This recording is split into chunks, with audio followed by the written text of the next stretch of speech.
Hey guys, this is Podfic, and today we're going to be reading Who's Old Now by Lyra Buzwavi. This is Chapter 5. Billy checked the time. 6:55.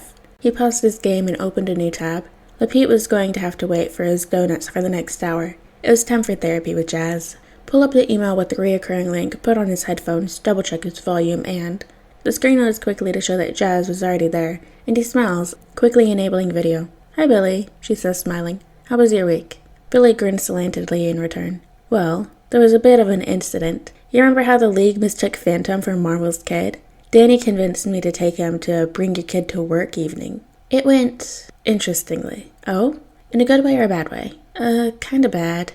I scared a bunch of the Leaguers when I got mad at Superman. I apologized to the ones I scared, particularly Flash, and they said it was fine." He paused, and then the silence stretched for a moment as Billy tried in vain to pick a word to continue his story. "Correct me if I'm wrong, but I feel like I'm sensing a but here." Billy frowned and brought his right leg up onto his chair and curled into it, propping his chin on his knee. "Yeah, I didn't apologize to Superman, and I don't want to. He is the one in the wrong, and it's okay for me to be mad and express it, but I just wonder why my first instinct is to apologize. Even though I know I'm in the right, I still get the impulse to. Where did that come from?" Jazz shifted on her screen, uncrossing her legs and leaning forward slightly. "Where do you think that came from?" she asked.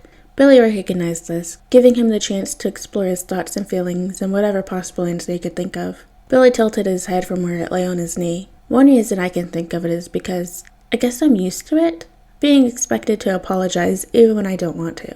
Like giving attitude to a foster parent when they're the ones who were shouting at me and not listening to what I'm saying. Or 'cause he's an adult and I'm not supposed to talk back. That makes sense for me in the future. And I'm gonna need to work with Superman later, and the rest of the League.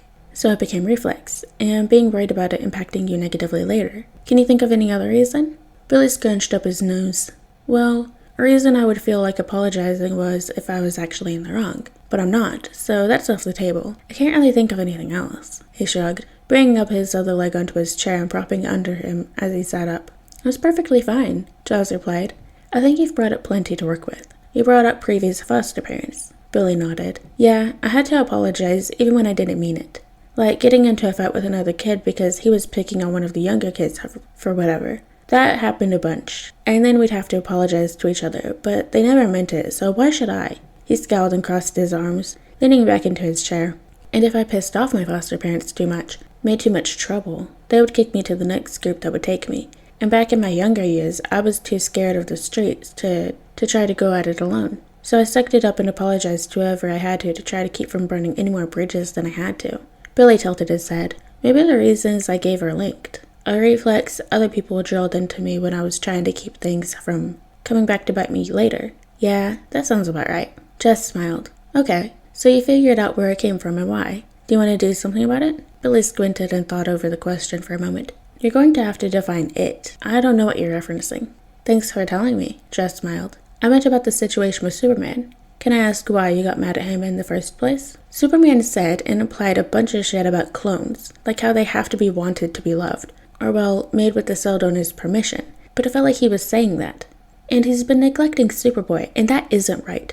I talked with Danny about it, and well, we were thinking of introducing him to Ellie, or Ellie to him. We have Superboy's number and everything, and I think we're going to do it. He can join the black-haired, blue-eyed, messed-up age club. He's like 4 years old, and still looks like when he first showed up, as a teenager. But Superman, I don't even know what I want to do about that." "You said you didn't want to apologize, but what if he apologizes to you?" Billy huffed. "I'm not the one he hurt, just the one he offended. He needs to apologize to Superboy and understand what he did was wrong. And I can't make him do that. He needs to want to change for change to truly happen, no matter what I want." Jazz nodded. "I think that's really mature of you." "Really? As a therapist, I can only help people who want to be helped. That's why they go to a therapist in the first place. I think it's very mature of you to acknowledge that." Billy felt the warm glow of approval wash over him, and he smiled bashfully, swinging his legs down from where they were propped up on his chair. "Thank you," he replied, unsure of any other way to acknowledge it. Jess smiled in return. "Now, aside from Superman, anything else happened at the event that you want to talk about?" "Well, it was kind of amusing to see Jason lose his mind to see Danny with Captain Marvel. Maybe I should let him in on my identity. I feel like that'd make things easier." "How so?" "Well, for starters." Danny looked up from where he was finishing dinner at the sound of Billy coming out of his room. "Hey Billy, how'd therapy go?" Danny dropped into his seat at the table. "Fine," Billy replied easily. Danny nodded and turned back to the pasta sauce he was finishing. Jason's coming for dinner since he's in the area, Danny told Billy. Huh, that's a coincidence. Danny quickly clicked the stovetop off and ducked down to check out the garlic bread before turning to Billy. Why? Well, Billy kicked his feet, not quite meeting Danny's eyes. I want to tell him. About me being Captain Marvel. Danny nodded and turned to the strainer in the sink. He picked it up and moved to pour the pasta back into the pot while he spoke. Cool. Think you could do it tonight? Or would you rather have more prep time and do it later?